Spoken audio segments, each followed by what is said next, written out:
અમરેલીની વાત કરીએ। અમરેલીના લાઠી તાલુકામાં યુવકના મોતના મુદ્દે વન વિભાગ સતત મૌન રહી રહ્યું છે। લાઠી તાલુકાના લુવારિયા ગામના યુવકના મોત મુદ્દે વન વિભાગનું મૌન। યુવકનું સિંહના હુમલાથી મોત થયું હોવા છતાં વન વિભાગ અત્યારે મૌન સેવી રહ્યું છે। અમરેલી પોલીસે પણ સિંહના હુમલાથી મોતનો ગુનો નોંધ્યો છે। સિંહના હુમલામાં મોત થયાનું પરિવારનું હોસ્પિટલમાં નિવેદન। પોસ્ટમોર્ટમ રિપોર્ટમાં પણ ઈજાઓ થવાના કારણે આ યુવકનું મોત નિપજ્યું હોવાનું ખુલ્યું છે। અગાઉ લુવારિયામાં સિંહની પજવણીના વિડીયો મુદ્દે વન વિભાગે કોઈ સ્પષ્ટતા નથી કરી, પરંતુ જે યુવકનું મોત થયું છે તેને લઈ અને વન વિભાગનું અત્યારે મૌન છે। તો બીજી તરફ જે પોસ્ટમોર્ટમ રિપોર્ટ સામે આવ્યો છે તેમાં સિંહના હુમલાથી આ યુવકનું મોત થયું હોવાનું પોસ્ટમોર્ટમમાં પણ ખુલ્યું છે।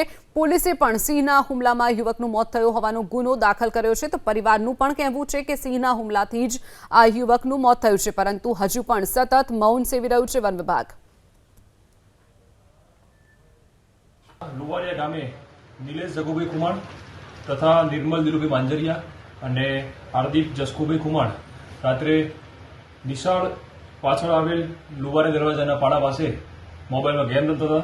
એ દરમિયાન હાર્દિક જસકુ કુમાર નાઓ પેશાબ કરવા પાછળ ગયેલ અને પરત નહીં આવતા તેમની સાથે રહેલા નિલેશભાઈ અને નિર્મલભાઈ નાઓ દ્વારા તપાસતા તેમને કોઈ વન્ય જીવ દ્વારા પેટના અને વાસાના ભાગે ખૂબ જ ગંભીર ઈજા પહોંચાડેલી હોય અને લોહી લુહાણ હાલતમાં પડેલા હોય તેમને તાત્કાલિક હોસ્પિટલ ખસેડ્યા, જ્યાં આગળ તેમને ડૉક્ટરે મરણ જાહેર કરેલ છે, જેનો અકસ્માત ગુનો નોંધવામાં આવેલ છે અને તેમના દ્વારા કહેવામાં આવેલ ડૉક્ટરને કે સિંહ દ્વારા આને માર માર્યો હોવાનું એમને જણાતા તાત્કાલિક હોસ્પિટલ લઈને આવેલ।